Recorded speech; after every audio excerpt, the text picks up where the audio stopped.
এটা দুই পাশে কি ফুসফুস আছে? না, এটা ফুসফুস না, এটা কিডনি আছে। বাবা তুমি এটা কি বানিয়েছো? সৌরজগৎ। এই সৌরজগতে কয়টা গ্রহ থাকে? আটটি গ্রহ। এইটা কি বানিয়েছো? এটা হলো পৃথিবীর স্তর। পৃথিবীর স্তর বানিয়েছো। আমার পিছনের এই গ্যাদারিংটা দেখে বুঝতে পারছেন যেহেতু আজকে আমি চলে আসছি সায়েন্স ফেয়ারে রনিক স্কুল অ্যান্ড কলেজের ছোট ছোট বাচ্চারা, মানে ছোট ছোট বিজ্ঞানী বলা যায়। এটা কি বানিয়েছো তোমরা? Effect and control of air and water এটার কাজটা কি? দূষণের যে প্রভাব সেটাকে অ্যাবজর্পশন করে মানে প্রতিরোধ করে ফেলে। এটা কি বানিয়েছো? আমি এটা হাইড্রোলিক ব্রিজের কাজ কি? এটা যখন কোনো জাহাজ আসবে তখন এটা এভাবে খুলে যাবে। এটা হলো এখন তোমরা ধরো জাহাজ আসছে, খুলে দেখাতে পারবে? একটু দেখাও তো। ও ওয়াও ভাই কি সুন্দর হয়েছে।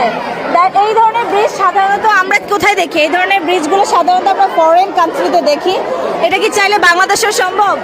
অবশ্যই মিস। বাইরে তোমরা করতে? ইনশাআল্লাহ। এই ট্রাফিক সিগন্যাল আমাদের দেশে সব জায়গায় থাকা উচিত, কারণ গাড়ি অনেক সময় একটার সাথে একটা অ্যাক্সিডেন্ট হয়ে যায়। এটা থাকলে অ্যাক্সিডেন্ট হওয়ার একটা সম্ভাবনা অনেক কমে যায়। আর এই যে লাল বাতিটা জ্বললে এখানে এটা গাড়ি সব থেমে যায়। আর এই হলুদ বাতিটা জ্বললে সব গাড়ি প্রস্তুত হয় চালানোর জন্য। আর তারপরে এই সবুজ বাতি জ্বললে সবাই আগায়।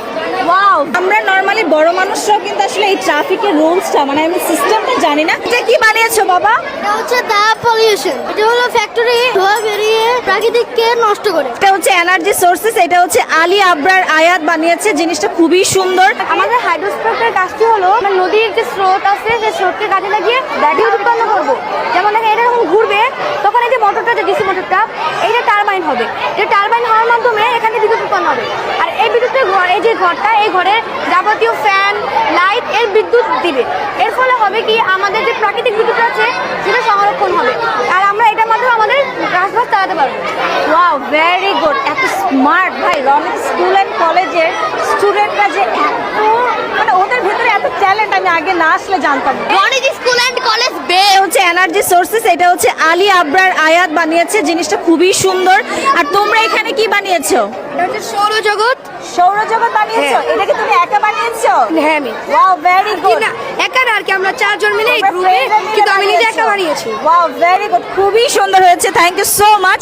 ইভেন আমি যদি এই স্টলটা দেখাই, এইখানে দেখেন তোমরা কি এটা ভলকানো বানিয়েছো? ভলকানো এটা না, এটা তুমি বানিয়েছো? জি। ওয়াও, এটা কাজটা কি বলো তো? এটা কাজ হলো এটা যখন গলকিয়ে পড়ে তখন এই লাভাটা যেখানে পড়ে সেখানে পাথর হয়ে যায়। ওয়াও কি সুন্দর করে ওরা কিউট করে কথা বলে। এইটা কি বানিয়েছো মামুনি? এটা আমরা বানিয়েছি রকেট। রকেট। রকেটের কাজ কি বলো তো? এটা দিয়ে আমরা চাঁদে যেতে পারি, পৃথিবীর বাইরে যে কোনো জায়গায় আমরা এটা দিয়ে যেতে পারি। Wow very good. তুমি বড় হলে বানাতে পারবে নাকি ভুলে যাবে? আমি ঠিক জানি না। এত সুন্দর, আসলে আমি কি বলবো। এইটাও মনে হয় ভলকানো, রাইট? যেহেতু আমি রনিক স্কুল অ্যান্ড কলেজের সায়েন্স ফেয়ার আসছি, বাট এখানে এসে দেখি দেখো কত সুন্দর সুন্দর স্টল আছে খাবারের। আপু এখানে কি কি সেল করছেন আপনি? এটা ফিরনি 30 টাকা করে আজ ফিরনি আছে। আর এটা হচ্ছে আপনার চুই পিঠা, ইভেন স্যান্ডউইচ আছে। এখানে হচ্ছে তোমার পাটিসাপটা আছে। মানে এখানে চাইলে না তুমি একদম, এটা তো একদম আর্লি মর্নিংয়ে শুরু হয়েছে, হোপসো 9টা থেকে শুরু হয়েছে। ইভেন এইখানে দেখো আম্মু, এটা তোমার স্টল। আপু এটা কি বানিয়েছেন? এই খাবারটা কি? বাদামি ডেজার্ট। বাদামি ডেজার্ট। ওয়াও, কত টাকা করে পিস? 15 টাকা করে পিস। সবচেয়ে বেশি ভালো লেগেছে